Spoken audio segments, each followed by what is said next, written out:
Hello everyone, welcome back to my channel. पिछले video में मैंने कुछ चैप्टर का फार्मूला प्रोवाइड किए हैं, तो अब ये वीडियो में आगे का चैप्टर का फार्मूला देखते हैं। तो सबसे पहले है ग्रेविटेशन चैप्टर का।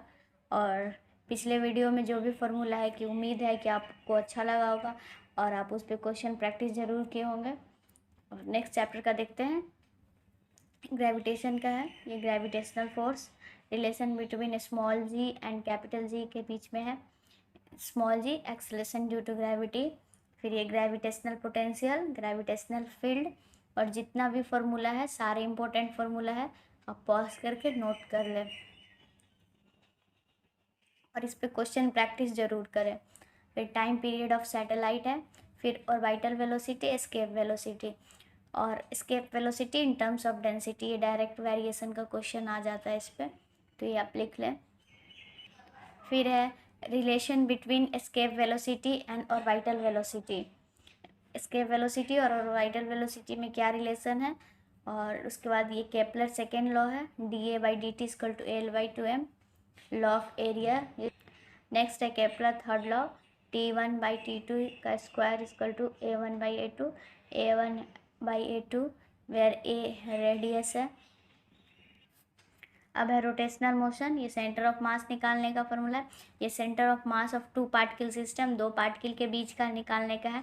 तो m1 से बोलेगा तो दूसरे का मास m2 d/m1 प्लस m2। अगर m2 से सेंटर ऑफ मास बोलेगा तो इसका मास लेंगे m1 d/m1 प्लस m2। ये भी cm है, ये acm है। फिर इक्वेशन ऑफ रोटेशनल मोशन है, जैसे कि वो लीनियर इक्वेशन में जो मोशन था वैसे ही यहाँ पे रोटेशनल मोशन है। यहाँ पे थीटा डिस्प्लेसमेंट है, angular displacement, omega angular velocity, alpha angular acceleration. मैं बोल दे रही हूँ, जहाँ पे जो समझ में नहीं आया टर्म वो क्या है उसके लिए है। फिर moment of inertia I equal to mr²। फिर radius of gyration K equal to √I/m। I moment of inertia, m mass है। फिर moment of inertia of thin circular ring है, about an axis passing through its centre and perpendicular to its plane. जब tangent के थ्रू होगा तब क्या होगा, फिर डायमीटर के थ्रू होगा तब क्या होगा, ये सब काफ़ी इंपॉर्टेंट है, गलत होने का चांस रहता है। तो ये आप अच्छे से देख ले कि किसके थ्रू पास हो रहा है तब क्या मोमेंट ऑफ इनर्शिया है। फिर ये डिस्क के लिए है, सेंटर के थ्रू, टेंजेंट के थ्रू, अबाउट डायमीटर के through. Next moment of inertia of thin rod, centre से पास करेगा ml²/12, साइड से पास करेगा ml²/3। फिर सॉलिड सिलेंडर के लिए है, सेंटर से ज्योमेट्रिकल एक्सिस से पास करेगा तो ml²/2, साइड से पास करेगा तो 3/2 m²। फिर ये moment of inertia for rectangular plate. मैं स्पीड हूँ तो आप पॉज करके लिख लें। फिर moment of inertia solid sphere का है, थिन स्फेरिकल सेल का है। फिर torque equal to R×F, RF sin theta. फिर एंगुलर मोमेंटम है।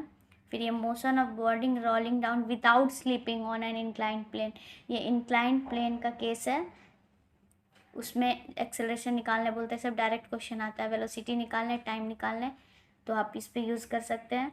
ये भाई यार आपको याद होना चाहिए, स्फेयर का क्या होता है, सॉलिड स्फेयर का क्या होता है, होलो स्फेयर का, तो ये सब आप याद कर ले और क्वेश्चन जरूर प्रैक्टिस करिए ये सब फॉर्मूला पे।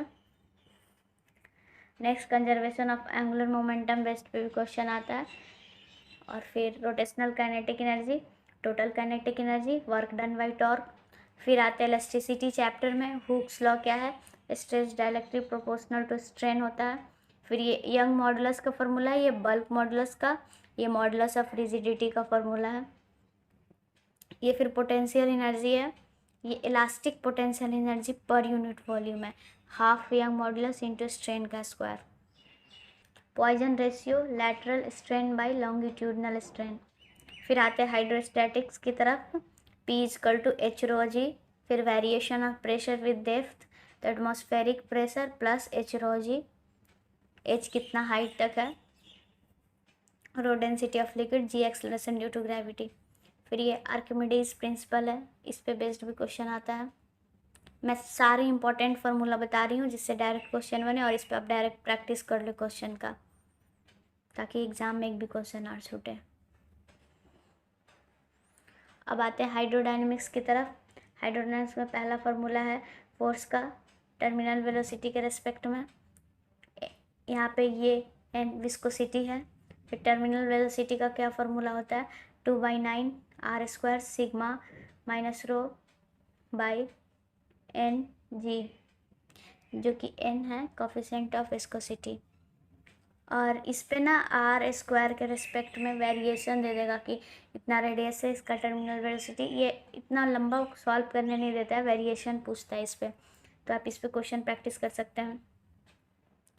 फिर नेक्स्ट क्रिटिकल वेलोसिटी का फॉर्मूला है, फिर इक्वेशन ऑफ कंटिन्यूटी, इस पे तो क्वेश्चन रहता ही रहता है। नेक्स्ट है बर्नौली थ्योरम। अब आते हैं सरफेस टेंशन की तरफ। मैं जितने भी फार्मूला इसमें बता रही हूँ पूरा चैप्टर से एकदम मेन इंपॉर्टेंट फार्मूला आप लोगों के लिए लेके आई हूँ। Next surface energy, capillary rise का formula, excess pressure inside liquid drop, फिर excess pressure inside air bubble, फिर excess pressure inside soft bubble में क्या होता है, 4s/r। नेक्स्ट आते हैं थर्मोमेट्री एंड कैलोरीमेट्री में, तो कन्वर्जन दे देता है कि सेल्सियस में इतना टेम्परेचर तो उसका फ़ारेनहाइट में क्या होगा, केल्विन में क्या होगा, या अननोन किसी में क्या होगा, तो इस पे आप रख के फार्मूला पे आप सॉल्व कर सकते हैं। इसका फार्मूला जनरली होता है रीडिंग माइनस आइस पॉइंट ऊपर लिखते हैं, फिर boiling point minus ice point, फिर उसका जो आपको निकालना रहता है उसमें भी आप करेंगे reading minus ice point, boiling point minus ice point, दोनों के इक्वल करेंगे तो आ जाता है। फिर लीनियर एक्सपेंशन का फॉर्मूला है सुपरफिशियल एक्सपेंशन, क्यूबिकल एक्सपेंशन। ये फिर क्यू है mc delta T, C specific heat of substance, delta T change in temperature, m mass of substance. फिर heat capacity, latent heat, principle of calorimetry, heat loss by heat gain. अब आते kinetic theory of gases, Boyle's law, Charles law, Gay Lussac law, ये सब तो आपको chemistry में भी काम आ जाएगा। नेक्स्ट देखते हैं रियल और van der Waals gas equation, P + A/V² V - V/RT, ये 1 मोल के लिए है, ए और वी वंडरवाल कांस्टेंट है। फिर average kinetic energy, RMS velocity, average velocity, most probable velocity, और ये यहाँ पे RAM रैम ट्रिक है, राम आप याद कर सकते हैं। सबसे ज़्यादा VRMS होता है, फिर VA से एवरेज, V एवरेज, फिर VMP मोस्ट प्रोबेबल वेलोसिटी, ऐसे आप याद कर सकते हैं।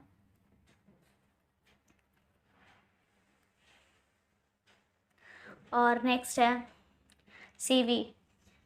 CP in terms of F और R, molar heat capacity at constant volume, molar heat capacity at constant pressure. F और R दिया तो कैसे निकालेंगे। फिर ये गामा निकालने का है 1 + 2/f, ये तो डायरेक्ट पूछ भी देता है, ऑप्शन देके कि गामा का क्या फार्मूला, F/2 कर देगा, किसी में 2 इधर कर देगा, इसलिए आप ये फार्मूला अच्छे से ध्यान रखें। नेक्स्ट थर्मोडाइनमिक्स फर्स्ट लॉ, फिर इंट्रॉपी का फार्मूला है, फिर heat engine, Carnot cycle, refrigerator, ये तीनों फार्मूला आप तो एकदम अच्छे से याद कर लो और इस पर क्वेश्चन प्रैक्टिस कर ले। फिर है relation between efficiency and beta है कोफिशिएंट ऑफ परफॉर्मेंस, तो ये इक्वेशन में पूछ सकता है डायरेक्ट ऑप्शन में कि क्या रिलेशन है, कौन सा रिलेशन सही है, तो याद कर ले बीटा = 1 - n/n होता है। अब बात करते हैं ट्रांसमिशन ऑफ हीट में, तो ट्रांसमिशन ऑफ हीट में मेन स्टीफेंस लॉ है, और एक का टेम्परेचर दिए रहेगा, दूसरा का पूछेगा, वैसे ही पूछता है, इसमें ज़्यादा हार्ड न्यूमेरिकल नहीं रहता। फिर विंस डिस्प्लेसमेंट लॉ है, इसमें भी वैसे ही पूछता है। फिर न्यूटन्स लॉ ऑफ कूलिंग है, न्यूटन्स लॉ ऑफ कूलिंग तो बहुत इंपॉर्टेंट है, इसमें तो नीट में भी क्वेश्चन आया था।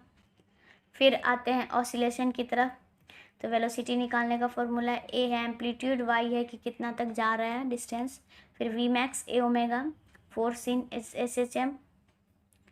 नेक्स्ट है फोर्स कैसे निकालते हैं, -kx, के स्प्रिंग कांस्टेंट है।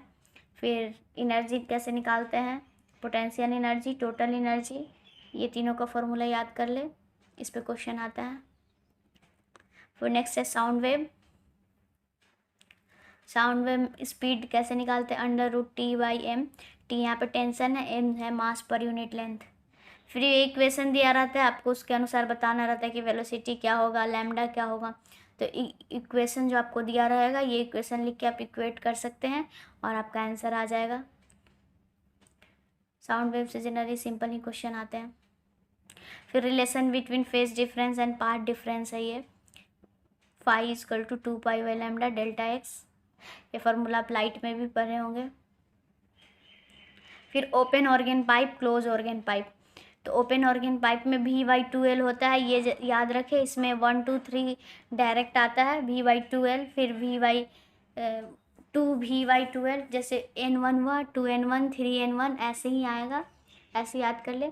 क्लोज ऑर्गन पाइप में ऑड नंबर आता है, 1 3 5 आता है। एक V/4L आएगा तो दूसरा आएगा 3V/4L आएगा। ये बहुत इम्पॉर्टेंट है, क्लोज ऑर्गन पाइप और ओपन ऑर्गन पाइप। ये बहुत अच्छे से याद कर ले, इसलिए मैं इसको अच्छे से लिखी हूँ। पहले ये याद कर ले ओपन ऑर्गन पाइप का N1 क्या होता है, V/2L। फिर इस याद कर ले क्लोज ऑर्गन पाइप का N1 क्या है, V/4L। उसके बाद याद कर ले रेशियो। क्लोज ऑर्गन पाइप में ऑड नंबर में होता है, 1:3:5, और ओपन ऑर्गन पाइप में डायरेक्ट होता है 1 2 3। तो फिर आपको याद रहेगा वैसे में। नेक्स्ट है डॉपलर्स इफेक्ट। डॉपलर्स इफेक्ट से क्वेश्चन आता है। तो apparent frequency equal to original frequency, V plus minus VO। यहाँ पे माइनस छूट गया, यहाँ पे प्लस माइनस होगा, यहाँ भी प्लस माइनस होगा। अगर सोर्स दूर जा रहा है और सोर्स पास आ रहा है, इसके अनुसार आप क्वेश्चन प्रैक्टिस कर सकते हैं।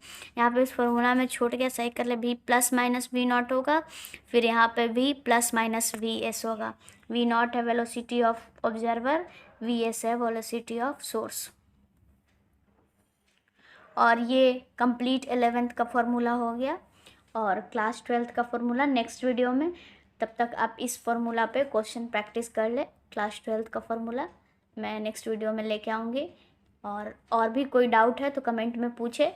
मिलते हैं नेक्स्ट वीडियो में। और चैनल को सब्सक्राइब भी कर देना और नोटिफिकेशन ऑन कर देना, ताकि और भी मैं कोई इंपॉर्टेंट अपडेट लेके आऊँ और कोई फार्मूला या फिर क्वेश्चन भी मैं लाने वाली हूँ तो आप लोगों को पता चल जाए। Bye bye. पढ़ाई करते रहें, टेंशन बिल्कुल ना लें।